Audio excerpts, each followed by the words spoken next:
Study సెంటర్కి స్వాగతం. So, ఈ వీడియోలో వచ్చేటప్పటికి Indian navy civilian promotion policy procedures గురించి తెలుసుకుందాం. ఇది నాట్ ఓన్లీ ఇప్పుడు జాయిన్ అవుతున్నటువంటి చార్జ్‌మెన్ దృష్టిలో పెట్టుకొని మాత్రమే కాదు, ఓవరాల్‌గా ట్రేడ్స్‌మెన్ మేట్ దగ్గర నుంచి, స్కిల్డ్ దగ్గర నుంచి, సో, ఇవేవైతే మొత్తం పోస్టులు ఉంటాయో ఎవరెవరు ఎలా జాయిన్ అయితే ఎలా ప్రమోషన్ లెవెల్‌కి వెళ్తారు అనేటువంటి స్టెప్ బై స్టెప్ మనం ఈ వీడియోలో డిస్కస్ చేద్దాం. సో, ఇక్కడ కాన్సెప్ట్ ఏంట్రా అంటే గనక మనం మన దగ్గర సెలెక్ట్ అయినటువంటి స్టూడెంట్స్‌ని ఎడ్యుకేట్ చేయాలి. బిఫోర్ జాయినింగే సమ్ నాలెడ్జ్ ఇవ్వాలి అన్న ఉద్దేశంతో ఈ వీడియోస్ చేస్తున్నాం. ఇది మన దగ్గర ఆల్రెడీ ట్రస్టెడ్‌గా మనం నమ్ముతూ మనతో పాటు ఏదైనా గ్రూప్‌లో జాయిన్ అయ్యి ఉండుంటే వాళ్ళని కూడా ఎడ్యుకేట్ చేయాలన్న ఉద్దేశంతో మనం ప్రత్యేకంగా ఈ వీడియో చేస్తున్నాం.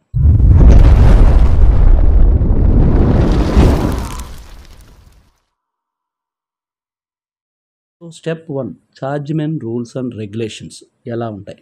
ఒకటి ప్రొబేషన్ పీరియడ్. ఇది 2 ఇయర్స్ పాటు ఉంటుంది. అలానే అసలు ప్రొబేషన్ పీరియడ్ అంటే ఏంటి? ప్రొబేషన్ పీరియడ్ అంటే మీ అందరికీ తెలుసు, ఒక కొత్తగా జాయిన్ అయినటువంటి ఎంప్లాయీ ఏదైనా ఆర్గనైజేషన్‌లో ట్రయల్ పీరియడ్‌ని ఏమని పిలుస్తారంటే ప్రొబేషన్ అని అంటాం. ఈ ప్రొబేషన్‌లో జస్ట్ ట్రయల్ సర్వీస్ కింద ట్రీట్ చేస్తారు. సెకండ్ వచ్చేటప్పటికి ఈ ప్రొబేషన్ పీరియడ్‌లో బ్యాక్‌గ్రౌండ్ వెరిఫికేషన్ ప్రాసెస్ స్టార్ట్ అవుద్ది. బ్యాక్‌గ్రౌండ్ వెరిఫికేషన్‌లో ఏమేమి ఇంక్లూడ్ అయ్యి ఉంటాయి అంటే డాక్యుమెంట్ వెరిఫికేషన్ ఇంక్లూడ్ అయ్యి ఉంటుంది. పోలీస్ వెరిఫికేషన్ ఇంక్లూడ్ అయ్యి ఉంటుంది. ఇది 3-6 మంత్స్‌లో కంప్లీట్ చేయడానికి ట్రై చేస్తారు. ఎవరికయ్యా అంటే మెయిన్ యూనిట్స్. ఇలా 3-6 మంత్స్‌లో కంప్లీట్ చేసిన తర్వాత పర్మనెంట్ ఐడీ అనేటువంటిది ఇస్తారు. ఈ డ్యూరేషన్‌లో టెంపరరీ ఐడీ అనేది ఇష్యూ చేస్తారు 3-6 మంత్స్ పాటు.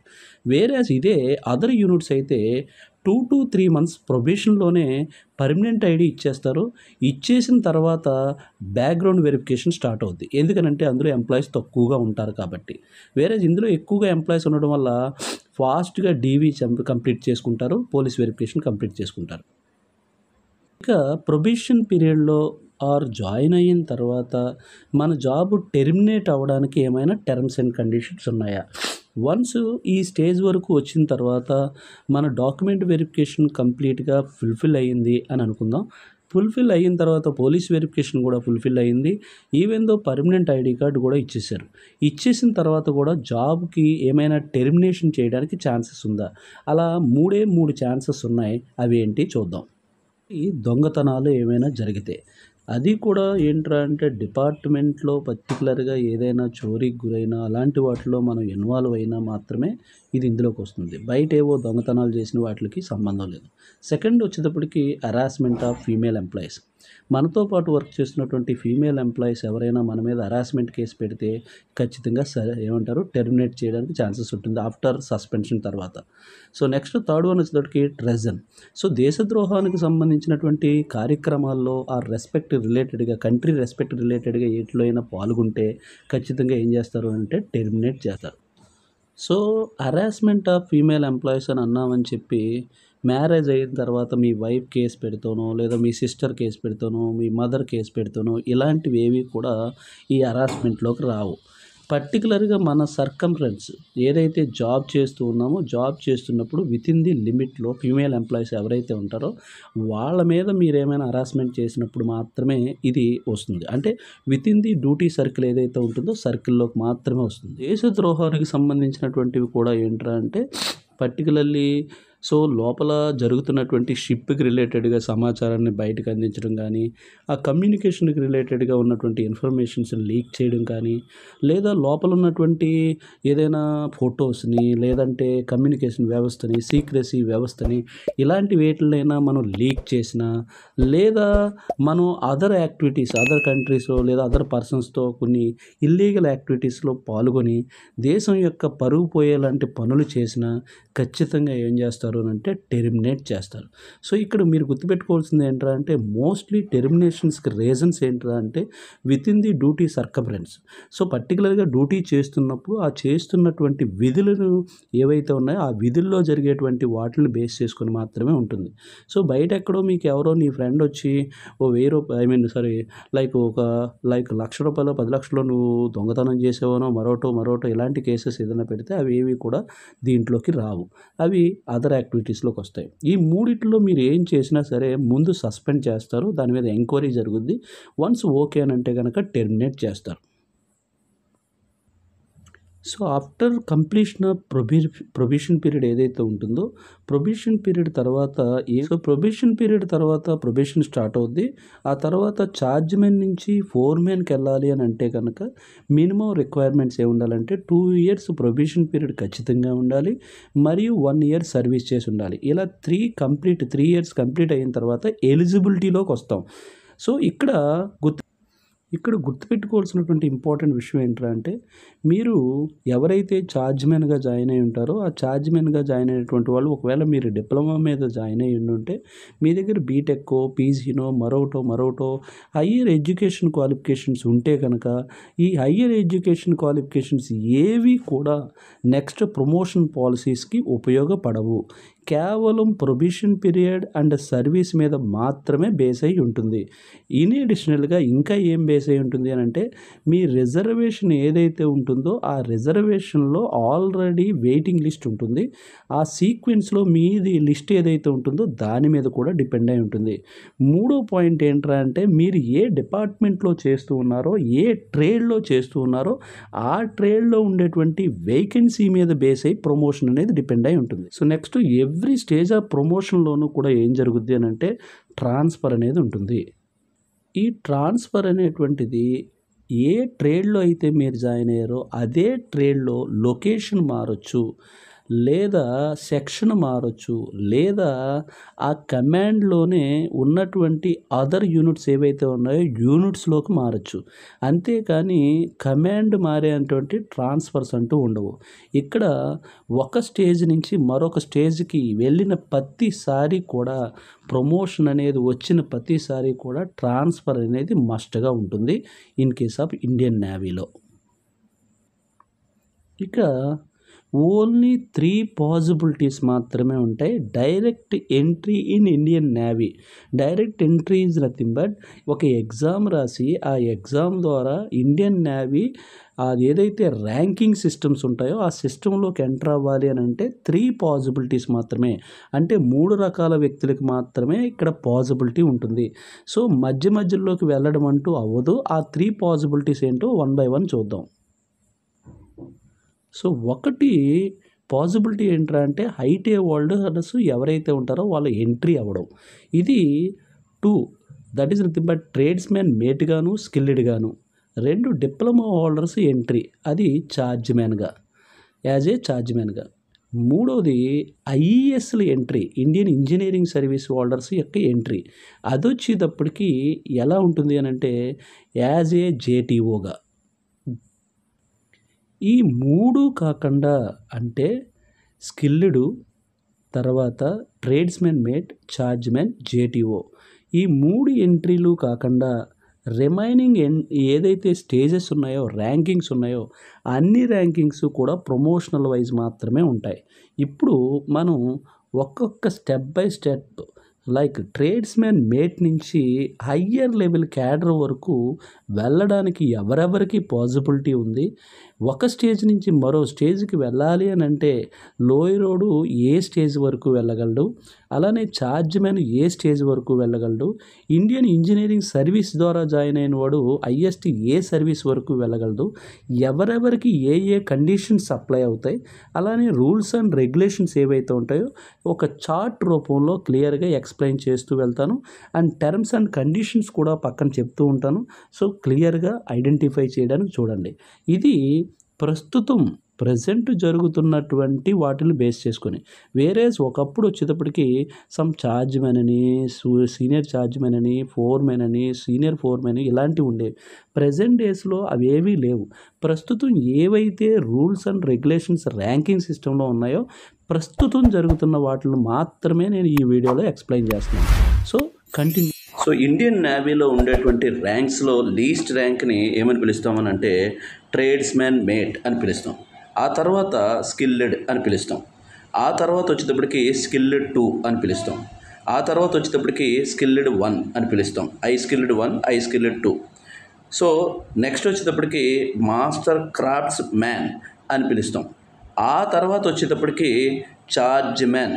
సో, ఇప్పుడు మనం ఏదైతే క్వాలిఫై అయ్యారో క్వాలిఫై అయిన వాళ్ళందరూ కూడా ఈ లెవెల్ 6లోకి వస్తారు. వాళ్ళకన్నా ముందు ఇంకా 5 లెవెల్స్ ఉంటాయి కింద. ఇక నెక్స్ట్ ఫోర్‌మెన్.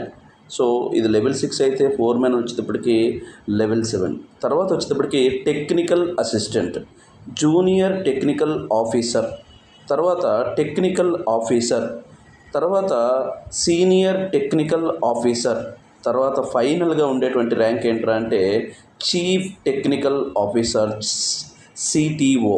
ఇది ఇండియన్ నేవీలో సివిలియన్కు ఉండేటువంటి ర్యాంకింగ్స్. సో, ఈ ప్రమోషన్స్లోకి వెళ్ళే ముందు ఒక ప్రమోషన్ రావాలి అని అంటే మినిమం క్వాలిటీస్ ఏముండాలి? ఫస్ట్ వన్ ఏంట్రా అంటే అది ఏదైతే ప్రొబేషన్ పీరియడ్ అని మెన్షన్ చేశాడో ఆ ప్రొబేషన్ పీరియడ్ అనేది ఖచ్చితంగా కంప్లీట్ అయి ఉండాలి. సెకండ్ వచ్చేటప్పటికి ఏదైతే సర్వీస్ అని మెన్షన్ చేశాడో సర్వీస్ పీరియడ్ కూడా పక్కాగా కంప్లీట్ అయి ఉండాలి. ఈ రెండు కంప్లీట్ అయినంత మాత్రాన ప్రమోషన్ అనేది ఆటోమేటిక్గా రాదు. మనకి ఏదైతే వేకెన్సీస్ ఉన్నాయో అంటే మీరు ఏదైతే ట్రేడ్లో జాయిన్ అయ్యారో పైప్ ఫిట్టర్ కానీ, లేదా లైక్ ఐస్ ఫిట్టర్ కానీ, ఇంజిన్ ఫిట్టర్ కానీ, గైరో ఫిట్టర్ కానీ, కంప్యూటర్ ఫిట్టర్ కానీ, ఏదైతే మనం జాయిన్ అయినటువంటి ట్రేడ్ ఉందో ఎలక్ట్రికల్ ఫిట్టర్ కానీ, ఎలక్ట్రానిక్ ఫిట్టర్ కానీ, ఏదైతే జాయిన్ అయినటువంటి ట్రేడ్ ఉందో ఆ ట్రేడ్లో మనం ప్రమోట్ అయినటువంటి పోస్ట్ ఖచ్చితంగా ఖాళీలో ఉండాలి. ఒకవేళ ఖాళీగా ఉంటే సరిపోదు, అది ఖచ్చితంగా మీ కేటగిరీలో ఉన్నటువంటి పోస్ట్ అయి ఉండాలి. సో, మీరు ఒకవేళ యూఆర్ అయ్యి ఉంటే యూఆర్ కేటగిరీలోనే మీకు యూఆర్ అంటే is nothing but all applicable for అందరికీ అప్లికేబుల్ అవుతుంది. ఒకవేళ మీరు రిజర్వ్డ్ క్యాండిడేట్ ఎస్సీనో, ఎస్టీనో, ఓబీసీనో, ఈడబ్ల్యూఎస్ఓ అయ్యి ఉంటే అదే కేటగిరీలో, అదే ట్రేడ్లో, అదే టైప్ ఆఫ్ ఫీల్డ్లో ఉండేటువంటి పోస్ట్ ఖచ్చితంగా వేకెన్సీ ఉండాలి. అలా వేకెన్సీ ఉన్నప్పుడు మాత్రమే ప్రమోషన్ అనేది ప్రమోషన్లోకి వెళ్ళి వేరే గ్రేడ్లోకి మారుతాం. లేని పక్షాన కేవలం జస్ట్ ఎవ్రీ ఇయర్ మారేంత వరకు కూడా ఇంక్రిమెంట్స్ మాత్రమే ఉంటాయి. ఇంక్రిమెంట్ వచ్చేటప్పటికి ఏదైతే బేసిక్ పే ఉంటుందో ఆర్ గ్రేడ్ పే కాదు, బేసిక్ పే ఆర్ పే అని అంటాము, డ్యూటీ పే అని అంటాము. ఏదైతే బేసిక్ పే ఉంటుందో అందులో 3% ఇంక్రిమెంట్ ఉంటుంది. నెక్స్ట్ ప్రమోషన్ వచ్చేంతవరకు ఎవ్రీ ఇయర్ 3+3+3+ యాడ్ అవుతూ ఉంటుంది. సో, కొన్ని డిపార్ట్మెంట్స్లో వేకెన్సీస్ లేకపోవడం వల్ల ఒక పొజిషన్ నుంచి ఇంకో పొజిషన్కి 3 years నుంచి 15 years వెయిట్ చేసిన వాళ్ళు కూడా ఉన్నారు. అది ఎక్కడున్నారు, ఎలాంటిదో ఒకసారి ఎగ్జాంపుల్తో సహా మాట్లాడదాం. సో, ఫస్ట్ ఎంట్రన్స్ ఏదైతే ఉందో ట్రేడ్స్మెన్ మేట్. ఈ ట్రేడ్స్మెన్ మేట్కి ఉండాల్సినటువంటి క్వాలిఫికేషన్స్ ఏంటి? మొదటిగా మినిమం ఐటీఐ పాస్ అయి ఉండాలి. ఆల్ అదర్ ట్రేడ్స్, ఆల్మోస్ట్ అన్ని రకాల ట్రేడ్స్కి ఎలిజిబిలిటీ ఉంటుంది. ఇంక్లూడింగ్ పెయింటర్ అని, ప్లంబర్ అని, ఎలక్ట్రీషియన్ అని, ఎలక్ట్రానిక్ మెకానిక్ అని, ఇన్స్ట్రుమెంట్ మెకానిక్ అని, ఫిట్టర్ అని, మిషనిస్ట్ అని, టర్నర్ అని, ఇలా డీజిల్ మెకానిక్ అని, సో ఏవైతే R&AC అని, ఇలా ఆల్మోస్ట్ అన్ని ట్రేడ్స్కి ఉంటుంది. మోస్ట్లీ వాడు వేకెన్సీని బేస్ చేసుకొని పిలుస్తాడు. ఆ పిలిచిన వాటికి అప్లై చేసుకోవాలి. అప్పటికే ఆ ఐటీ అయి ఉండాలి. సెకండ్ వన్ వచ్చేటప్పటికి వాడు ఒక రిటర్న్ టెస్ట్ పెడతాడు. ఆ రిటర్న్ టెస్ట్ క్వాలిఫై అయిన వాళ్ళు మాత్రమే ట్రేడ్స్మెన్ మేట్లోకి ఎంటర్ అవుతారు. ఇది ఫస్ట్ ట్రేడ్స్మెన్ మేట్.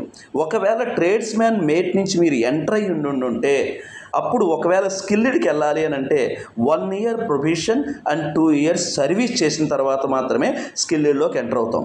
అంటే స్కిల్డ్లోకి ఈ ట్రేడ్స్మెన్ మేట్గా ఉన్న వాళ్ళు ఎంటర్ అవ్వాలి అని అంటే 1 year ప్రొబేషన్ అండ్ 2 years వచ్చేటప్పటికి సర్వీసు చేయాలి. ఇక స్కిల్డ్ గురించి మాట్లాడదాం.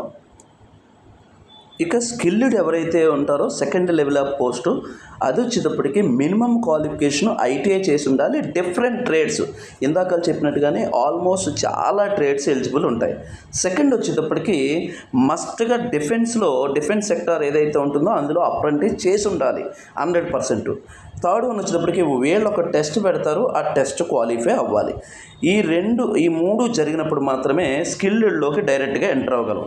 ఇక్కడ మీరు గుర్తుపెట్టుకోవాల్సింది ఏంటంటే టీఎంఎం కానీ ట్రేడ్స్మెన్ మేట్ కానీ స్కిల్డ్ కానీ ఐటీఐ చేసిన వాళ్ళు ఎగ్జామ్ ద్వారా ఎంటర్ అయ్యేటువంటి ఎంట్రన్స్లు. వేరేజ్ నెక్స్ట్ లెవెల్కి వెళ్దాం. సో నెక్స్ట్ లెవెల్ ఏంటంటే ఎవరైతే స్కిల్డ్కి రీచ్ అయ్యి ఉంటారో ఆల్రెడీ టీఎంఎం నుంచి కానీ డైరెక్ట్గా అప్రెంటిస్ హోల్డర్స్ స్కిల్డ్కి వెళ్ళి ఉంటే వాళ్ళు 1 ఇయర్ పాటు ప్రొబేషన్ అండ్ 7 ఇయర్స్ సర్వీస్ చేస్తే ఏమవుతుందా అంటే ఐ స్కిల్డ్ 2లోకి ఎంటర్ అవుతారు. ఎవరైతే ఐ స్కిల్డ్ 2లోకి ఎంటర్ అయ్యారో వాళ్ళు వచ్చేటప్పటికి 5 ఇయర్స్ సర్వీస్ చేస్తే ఐ స్కిల్డ్ 1లోకి ఎంటర్ అవుతారు. ఎవరైతే ఐ స్కిల్డ్ 1లోకి వచ్చారో వాళ్ళు డైరెక్ట్గా ఛార్జ్మెన్కి ఎలిజిబులే. ఎప్పుడు అంటే 4 ఇయర్స్ సర్వీస్ చేశాక. 4 ఇయర్స్ సర్వీస్ చేసిన తర్వాత ఛార్జ్మెన్కి అప్లికేబుల్ అయినప్పటికీ కూడా ఒకవేళ ఛార్జ్మెన్ సేమ్ ట్రేడ్లో సేమ్ క్యాస్ట్లో సేమ్ ఫీల్డ్లో అవైలబిలిటీ వేకెన్సీ లేకపోతే వాళ్ళని తీసుకెళ్ళి టెంపరీగా మాస్టర్ క్రాఫ్ట్ మ్యాన్లో పెడతారు. ఇది ఛార్జ్మెన్ ఇవ్వడానికి బిఫోర్ హోల్డింగ్లో పెట్టినట్టు అర్థం. సో ఈ తర్వాత మాస్టర్ క్రాఫ్ట్ మ్యాన్ ఏదైతే ఉన్నాడో ఈ మాస్టర్ క్రాఫ్ట్ మ్యాన్లోకి వెళ్ళిన తర్వాత 1 ఇయర్కి రావచ్చు, 2 ఇయర్స్కి రావచ్చు, 10 ఇయర్స్కి రావచ్చు. బేస్డ్ ఆన్ అదే కేటగిరీలో ఛార్జ్ మ్యాన్ ఎక్కడైతే అవైలబిలిటీ ఉంటుందో దాన్ని బేస్ చేసుకొని ఎంటర్ అవుతాం. This is called as charge man వరకు ఎంటర్ అవ్వడానికి step by step process and terms and conditions. ఇక ఛార్జ్ మ్యాన్ నుంచి ఫోర్ మ్యాన్కి రీచ్ అవ్వాలి అని అంటే టర్మ్స్ అండ్ కండిషన్స్ ఏంటి? First very important condition 2 years probation period complete అవ్వాలి. సెకండ్ వచ్చేటప్పటికి 1 ఇయర్ సర్వీస్ మస్ట్గా ఉండాలి. అయితే 3 ఇయర్స్ తర్వాత ఫోర్ మ్యాన్ ఇచ్చేస్తారా అంటే గుర్తుపెట్టుకోవాల్సిన విషయం ఏంటంటే ఇందాక చెప్పినట్టుగానే ఏంట్రా అంటే సేమ్ కేటగిరీలో వేకెన్సీ ఉండాలి, సేమ్ ట్రేడ్లో వేకెన్సీ ఉండాలి.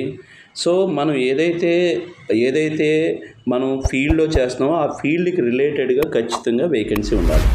సో కొన్ని డిపార్ట్మెంట్లో నాకు తెలిసిన ఒక ఫ్రెండ్ అప్రెంటిస్ ట్రైనింగ్లో చేస్తున్నటువంటి వాళ్ళు ఈ ఛార్జ్ మెన్ నుంచి ఫోర్ మెన్కి దాదాపుగా 14 ఇయర్స్ అవుతున్నా సరే అవ్వలేదు. రీజన్ ఏంటంటే వాళ్ళ డిపార్ట్మెంట్లో ఆ వేకెన్సీస్ లేకపోవడం వల్ల కొన్ని ఏరియాల్లో 4 to 4.5 ఇయర్స్కి 5 ఇయర్స్కే రీచ్ అయిపోయారు ఫోర్ మెన్గా.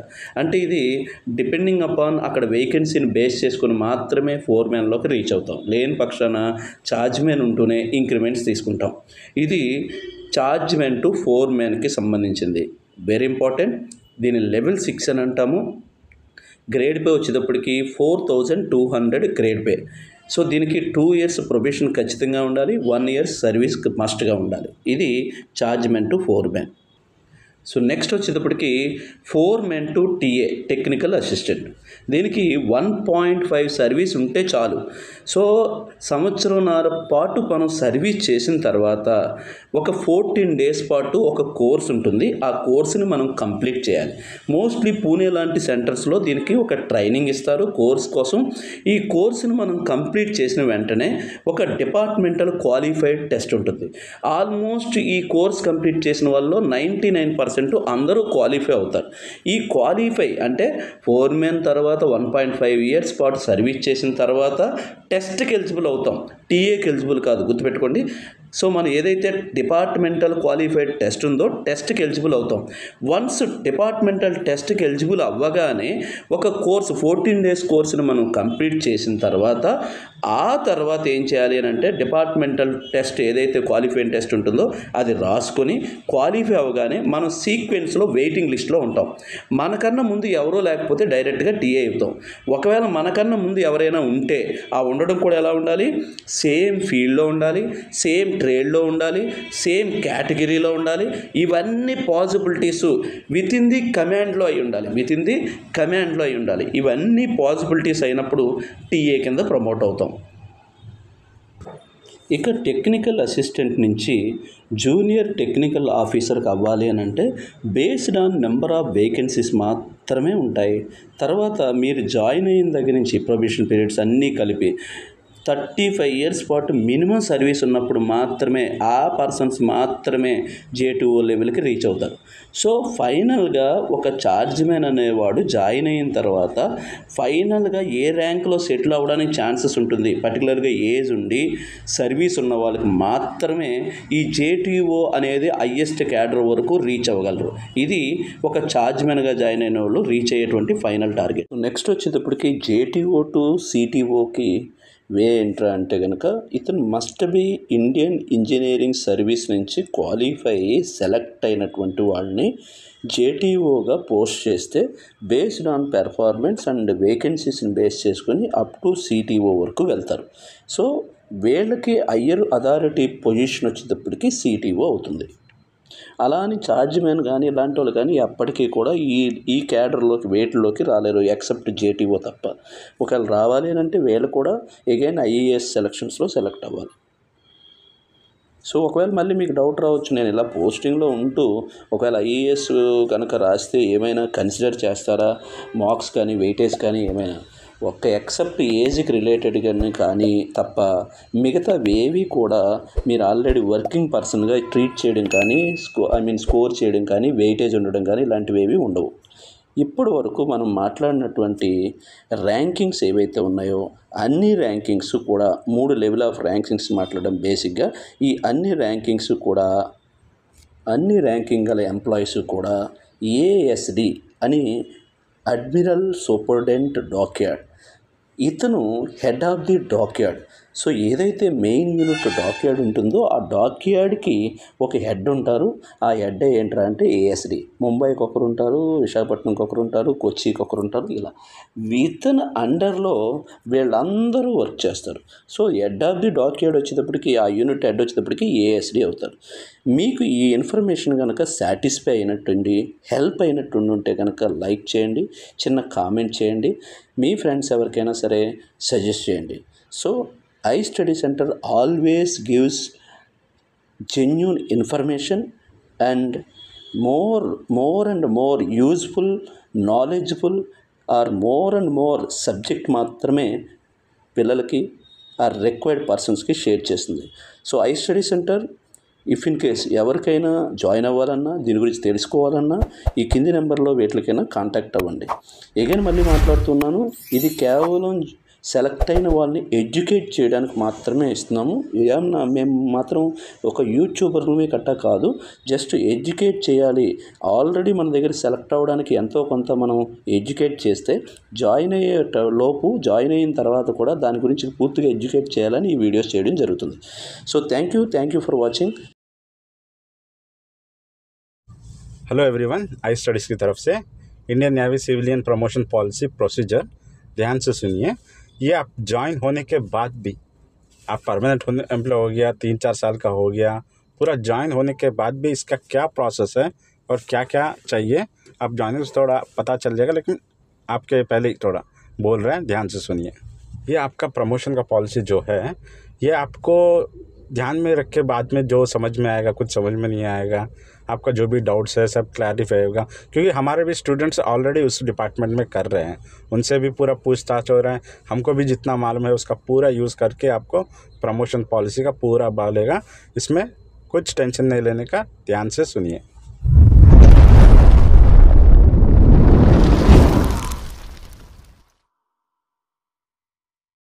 समझिए, इसमें आपको पहले 2 साल होगा प्रोविजन पीरियड. जो एज ए ट्रेनिंग, जो ज्वाइनिंग है डायरेक्ट एम्प्लॉय नहीं देगा उनको, रेगुलर ट्रेनिंग के हिसाब से उसको प्रोविजन पीरियड बोलता है. वो आपको चार्जमैन के लिए 2 साल का टाइम है. 2 साल में आपका प्रोविजन पीरियड चलता रहेगा. इसमें आपको टेम्पररी ID कार्ड मिलेगा. मेन यूनिट में उनका टाइम रहता है 3 to 6 मंथ्स रहता है. इस 3 to 6 मंथ्स में आपका बैकग्राउंड वेरिफिकेशन, पुलिस वेरिफिकेशन चलता रहेगा जब तक ये टेम्पररी ID कार्ड देगा आपको.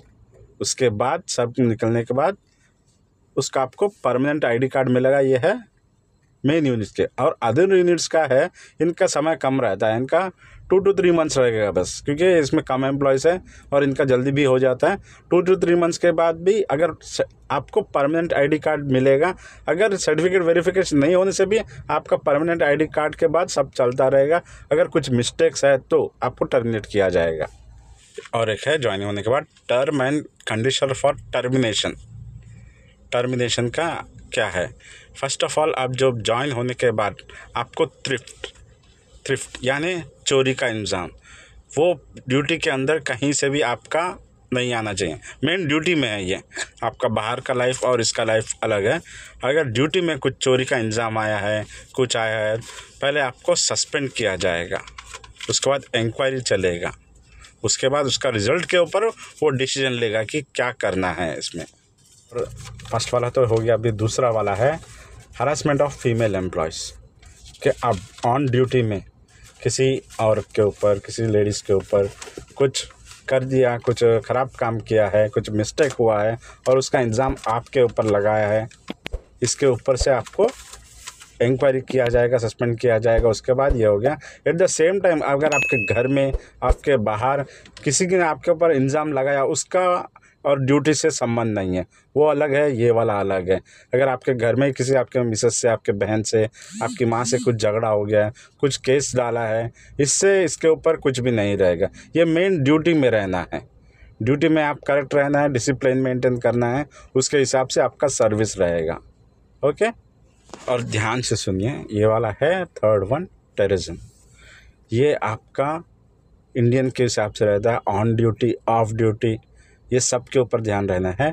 किसी आप टेररिस्ट के साथ अगर अपने डिपार्टमेंट का, अपने भारत का ऑफलाइन ऑनलाइन आप कहीं शेयर कर रहे हैं, कहीं उसका या मैसेज कहीं जा रहा है, दूसरा कहीं बांग्लादेश का भी, पाकिस्तान, कहीं कौन सा भी कंट्रीज में जा रहा है, जैसे रडार सिस्टम का, इंफॉर्मेशन का, पर्सनल इंफॉर्मेशन का और डिपार्टमेंट का पूरा, आप कहीं भी किसी से भी शेयर नहीं कर सकता है। ऑन ड्यूटी भी है, ये ऑफ ड्यूटी भी है। पूरा स्ट्रिक्ट एक्शन लिया जाएगा। इसके ऊपर डीएपी इंक्वायरी भी करेगा। इसका आपका पूरा, आपके जैसे फेसबुक है, व्हाट्सएप है, मोबाइल है, आपका जो भी नेटवर्क्स है, सब कुछ वेरिफिकेशन में जाएगा। ये लॉन्ग प्रोसेस में रहेगा। पूरा आपका पूरा सस्पेंड होके 100 का 100% एक्शन लेगा। सो ध्यान से इसको देखिए।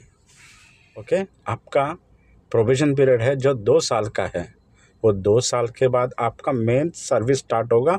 उसका टाइम पीरियड है 1 ईयर। चार्जमेंट टू फोरमैन का प्रमोशन का पॉलिसीज़ देखिए क्या क्या है इसमें। अभी इसमें आपका 3 ईयर सर्विस होना चाहिए, उसमें 2 ईयर्स प्रोविजन पीरियड में है और 1 ईयर सर्विस के हैं। इसके बाद आप प्रमोशन के लायक हैं और प्रमोशन भी हो सकता है, लेकिन इंटरनल का प्रमोशन का पॉलिसी ध्यान से सुनिए। इसका है एज ए ट्रेड के हिसाब से, और आपके जो अगर वैकेंसी फोरमैन का वैकेंसी है तो उसको आपको प्रमोशन किया जाएगा। इसका कंडीशंस भी है कि आप सेम ट्रेड में रहना चाहिए और सेम वैकेंसी रहना चाहिए और सेम कैस्ट भी रहना चाहिए। 3 पॉइंट्स इसमें देखिए, सेम ट्रेड, सेम कैस्ट और सेम डिपार्टमेंट में वैकेंसी। एज फोरमैन में वैकेंसी रहने से ही आपको किया जाएगा। 3 ईयर्स का भी क्या है, आपका अगर नहीं हुआ तो इसका आपको इंक्रीमेंट मिलता है एवरी ईयर। समझो आप एक ही बैच के हैं, एक ही आपका दोस्त हो गया कि कोई फोरमैन हो गया और आपके बैच में आप नहीं हुए हैं, लेकिन उनको आपका डिफरेंस थोड़ा रहेगा, आपका इंक्रीमेंट बढ़ेगा, उनका फोरमैन का पूरा उनका मेंटेनेंस रहेगा, कुछ अलग अलग रहेगा सब कुछ उनका। तो और एक है इसमें, एक हमारा दोस्त है, हमारा जो स्टूडेंट का है, वो उनका क्या हुआ, लास्ट 14 ईयर्स, नियरली 13-14 ईयर्स से चार्जमैन के ऊपर ही है, क्योंकि उनका ट्रेड नहीं बदल सकते आपको। जैसे इलेक्ट्रॉनिक ट्रेड का इलेक्ट्रॉनिक ट्रेड, फिटर का फिटर ट्रेड, उसमें आप कन्वर्ट नहीं हो सकते। सो सेम ट्रेड में चार्जमैन रहने से और कैस्ट सेम कैस्ट का रहने से आपको फोरमैन किया जाएगा। और वो लड़का 14 ईयर्स से चार्जमैन में है, क्योंकि ऐसा वैकेंसीज खाली नहीं हुआ है। वो इंटरनल वैकेंसी से इंटरनल में ही निकलेगा। आपको जो भी है आपको पूरा अपडेट करते रहे। तो एक प्रमोशन के ऊपर आपका हायर एजुकेशन का, अगर आपका किसी सर्टिफिकेट्स का, उसका कुछ भी संबंध नहीं है। ज्वाइनिंग के बाद सब सामान्य है और जो आपका 3 ईयर्स का सर्विस मेन है इधर। बीटेक है मेरे को पहले देना है, ऐसा कुछ भी नहीं है। 3 ईयर्स सर्विस है, जो डिप्लोमा के ऊपर भी उसको सेम सर्विस पे ही देगा, और एक बीटेक स्टूडेंट है, इंजीनियरिंग स्टूडेंट है, उनको भी 3 ईयर्स में ही मिलेगा। इस प्रमोशन पॉलिसी में आपका ट्रांसफ़र भी होता है, जैसे department transfer, section transfer, unit transfer होता है, लेकिन सब कुछ ट्रांसफ़र होगा, लेकिन सेम यूनिट में ही रहेंगे। जैसे WNC का WNC में ही रहेगा उनका, ENC का ENC में ही रहेगा। ध्यान से सुनिए इसका, okay. Department section unit change होगा, लेकिन जब से ज्वाइन हुआ है सेम ट्रेड में रहेगा, लेकिन डिपार्टमेंट सेक्शन यूनिट्स चेंज होगा, ओके। एक 3 पॉसिबिलिटी ऑफ, अब अगर डायरेक्ट इसका क्या एंट्रेंस लिखना है, एंट्रेंस के बाद कैसा आएगा, किसका क्या है ये देखेगा। अगर एक इसमें 3 टाइप्स ऑफ है, एक ITI वाला लिख सकता है, एक डिप्लोमा और डिग्री होल्डर लिख सकता है, और IES भी लिख सकता है। ITI का मिलेगा ट्रेड्समैन मेट और स्किल्ड के हिसाब से उन लोग ज्वाइन होगा। अगर जो और डिप्लोमा और डिग्री का स्टूडेंट्स, उन लोग चार्जमैन से जैसे ज्वाइन होगा है। इंजीनियरिंग सर्विस उन लोग JTO जैसे ज्वाइन हो जाएगा, जूनियर टेक्निकल ऑफिसर जैसे। सो ITI, डिप्लोमा और डिग्री होल्डर और IES, ये है आपका एंट्रेंस का। और पूरा जो भी अंदर से जो कौन सा भी ग्रेड रहेगा, कौन सा भी ऑफिसर का ये रहेगा, सब आपको इंटरनल प्रमोशन के हिसाब से ही मिलेगा उसका, दूसरा कुछ भी नहीं रहेगा उसका एग्ज़ाम। जैसे फोरमैन है वो प्रमोशन में मिलेगा, लेकिन उसका एंट्रेंस एग्ज़ाम कुछ भी नहीं रहेगा, एग्ज़ाम के लिए। Indian navy civilians ranks, list of the ranks आप समझिए, देखिए। अभी जो ITI होल्डर्स है उनका ट्रेड्समैन मेट होता है, उसके बाद स्किल्ड, उसके बाद हाई स्किल्ड 2, उसके बाद हाई स्किल्ड 1, उसके बाद मास्टर क्राफ्टमैन, ये होता है। और डिप्लोमा होल्डर्स है, जो ग्रीन में लिखा है वो डिप्लोमा होल्डर्स है, जो वाइट में लिखा है वो ITI का है। और डिप्लोमा होल्डर्स का स्टार्टिंग होता है उनका चार्जमैन लेवल 6, उसके बाद प्रमोशन के बाद फोरमैन G लेवल 7, उसके बाद टेक्निकल असिस्टेंट्स TA। और ये अभी जो ऑरेंज कलर का दिख रहा है ये IES का एंट्रेंस के बाद से उनका बेसिक होता है JTO, जूनियर टेक्निकल ऑफिसर। उसके बाद प्रमोशन के बाद टेक्निकल ऑफिसर, उसके बाद सीनियर टेक्निकल ऑफिसर, और लास्ट में होता है चीफ टेक्निकल ऑफिसर। तो ये आपको पोस्ट दिखा है, रैंक्स दिखा है, एक के बाद एक है। उसका क्या प्रोसेस है, उसका क्या क्या चाहिए आपको, कितना रैंकिंग होने का, कितना सर्विस के चाहिए, उसका क्या प्रोसेस है बताया जाएगा, ध्यान से सुनिए। तो भैया लोग सुनिए, कंडीशंस फॉर प्रमोशन, आपका प्रमोशन के लिए क्या क्या आपका अचीवमेंट क्या है, आपका सर्टिफिकेट्स, वो सब एक बार देखेंगे। फर्स्ट कंडीशन होता है कि आपका प्रोबेशन पीरियड जो 2 साल का होता है उसको कंप्लीट करना चाहिए, ओके। उसके बाद जो सर्विस है 1 साल का होता है, 2 साल का होता है, वो सर्विस भी कंप्लीट होना चाहिए। कि जैसे प्रोविजन 1 ईयर के बाद 1 ईयर सर्विस के बाद ऐसा कुछ भी नहीं है, कंपलसरी 2 ईयर्स प्रोविजन पीरियड है और 2 साल का सर्विस है। और जो आप नेक्स्ट प्रमोशन पे जा रहे हैं उसका वैकेंसी भी होना चाहिए, उसका वैकेंसी आपको समझाया था लास्ट वीडियो में, वैकेंसी के कंडीशंस पूरे हैं, वो वैकेंसी भी होना चाहिए। अगर नहीं है तो आपको होल्डिंग में रखा जाएगा, होल्डिंग में रखने के बाद आपको प्रेफरेंस दिया जाएगा। और आपका जैसे वैकेंसी अवेलेबल होना चाहिए, आपका कैस्ट भी होना चाहिए।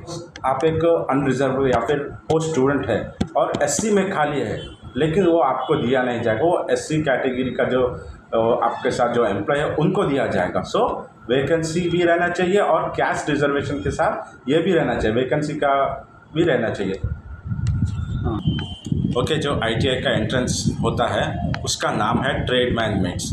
उसका बेसिक क्वालिफिकेशन है एक ITI, और आप रिटन एग्ज़ाम में पास होना चाहिए। और एक है एक ITI स्टूडेंट, अगर वो अप्रेंटिसशिप भी किया हुआ है, अप्रेंटिसशिप जैसे किसी डॉक यार्ड में, किसी डिफेंस में किया हुआ है, दूसरा कंपनीज में नहीं चलेगा, दूसरे पब्लिक सेक्टर में उसमें नहीं चलेगा, ओनली डिफेंस और डॉक यार्ड में जो है उसी में चलेगा। वो अप्रेंटिसशिप किया है और ITI सर्टिफिकेट है तो उनको ट्रेडमैन में नहीं, उनको स्किल्ड में दिया जाएगा। उसके लिए क्वालिफाई एग्ज़ाम भी दिया जाएगा, उनका सेपरेट नोटिफिकेशन गिरेगा, ये तीनों सर्टिफिकेट के साथ आप स्किल्ड में जाएगा। ओके, ITI स्टूडेंट्स के लिए बताया जाएगा, उनका एंट्रेंस एग्ज़ाम का प्रोसेस बोला है।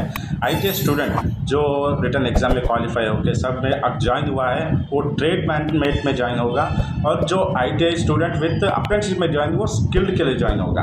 अगर ITI स्टूडेंट का 1 ईयर सर्विस और 2 इयर्स प्रोबेशन, पहले 2 इयर्स प्रोबेशन के बाद उसके बाद 1 ईयर सर्विस के बाद आपको प्रमोशन होगा स्किल्ड का, और स्किल्ड के बाद उसका 7 इयर्स का सर्विस और 1 ईयर प्रोबेशन, पहले 1 ईयर यानी पूरा 8 साल हो गया। 8 साल के बाद हायर स्किल्ड 2, उसके बाद और एक होता है 5 ईयर सर्विस के बाद हायर स्किल्ड 1, उसके बाद है चार्जमैन। वो भी चार्जमैन में वैकेंसीज़ थोड़ा बहुत टाइम लगता है, वैकेंसीज़ नहीं है तो आपको मास्टर क्राफ्ट में दिया जाएगा, ऐसे होल्ड में रखा जाएगा। अगर वैकेंसी है सब कुछ है तो आपको चार्जमैन में दिया जाएगा या फिर मास्टर क्राफ्ट में होल्ड को रखा जाएगा। एक सर्विस में इधर तक आने के लिए थोड़ा मुश्किल है, लेकिन पोस्ट से जल्दी आ जाएगा। समा होल्डर के ऊपर से ज्वाइन हुआ है चार्जमैन, उनका पहले 2 इयर्स प्रोबेशन है, उसके बाद 1 ईयर सर्विस है, उसके बाद आप सीनियर फोरमैन के लिए आपको प्रमोशन के लिए हकदार है, लेकिन वो प्रमोशन के लिए जैसे फोरमैन का वैकेंसीज होना चाहिए। और चार्जमैन में क्या होता है 4200 का ग्रेड पे है, उसको लेवल 6 बोलते हैं, लेवल 6 वो 3 इयर्स तक कंप्लीट होने के बाद आप फोरमैन के लिए आएगा। लेकिन फोरमैन का वैकेंसीज होने के लिए 3 से ज़्यादा साल लग, कभी 3 साल 6 साल 8 साल 9 साल 10 साल, कभी तो 13 साल भी लगता है। वो वैकेंसी होने के बाद ही आपको प्रमोट किया जाएगा उसको। चार्जमैन से फोरमैन का सुना था, फोरमैन से टी का है टेक्निकल असिस्टेंट। इसका सर्विस इसमें प्रोविज़न नहीं है, इसका है 1.5 ईयर यानी 1.5 साल का सर्विस है, और सर्विस के बाद आपको एक स्पेशल कोर्स दिया जाएगा 14 डेज़ का स्पेशल कोर्स रहता है। वो इसलिए एक कंपनी उसको एक डॉकयार्ड एक एंट्रेंस एग्ज़ाम टाइप लगता है, वो क्वालिफाइड टेस्ट बोलते हैं उसको। मैक्सिमम उसमें सब लोग पास है, लेकिन उसके मार्क्स के हिसाब से, एज के हिसाब से, ज्वाइनिंग डेट के हिसाब से, सीनियर्स जूनियर के हिसाब से आपको नेक्स्ट TA दिया जाएगा। सो ये टेक्निकल असिस्टेंट से JTO जूनियर टेक्निकल ऑफिसर, इसका है एक वैकेंसी रहना चाहिए, एक डिपार्टमेंट में एक वैकेंसी रहना चाहिए। और ध्यान से सुनिए, इसका कुछ एग्ज़ाम नहीं है, कुछ नहीं है, आपका सर्विस साल 35 ईयर्स रहना चाहिए। ध्यान से 35 से ज़्यादा, 34 ईयर्स है, 33 ईयर्स है, ऐसा कुछ भी नहीं है, क्वालिफिकेशन ऐसा कुछ भी नहीं है, मिनिमम 35 ईयर्स। जैसे एक स्टूडेंट 25 ईयर्स में ज्वाइन हुआ, 25 ईयर्स में जाने से उसको चांसेस रहेगा। अगर कोई 30 ईयर्स में ज्वाइन हो रहा है, कोई 35 ईयर्स में ज्वाइन हो रहा है, उसको JTO का ऑप्शन नहीं रहेगा। ध्यान से, जो मिनिमम सर्विस है 35 ईयर्स फॉर JTO। जो JTO है वो final reaching rank from chargeman से फोरमैन से TA से JTO।